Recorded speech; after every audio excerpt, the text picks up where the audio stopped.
Finally আমরা ঝর্ণা দেখা পাইছি। তো এখন এই ঝর্ণার রাস্তা ধরে কিন্তু আমরা আস্তে আস্তে উপরে যাব।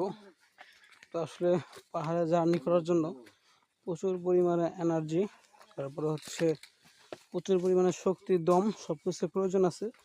কারণ পাহাড় যেমন আনন্দ সুন্দর তেমনই কষ্ট। তো পাহাড়ে ভ্রমণ করার জন্য সবসময় ফুল প্রিপারেশন নিয়ে আসতে হবে, না হলে কিন্তু এসে ভ্রমণও করতে পারবেন না, উল্টা অসুস্থ হয়ে যাবেন। দেখতেই পাচ্ছেন একটা পর এক লোকগুলা কিন্তু কীভাবে যাচ্ছে, পিছনে আরও আছে, ওনারা আসতেই পারতেছে না। তো সবার জন্য খুব কষ্টকর হয়ে যাচ্ছে।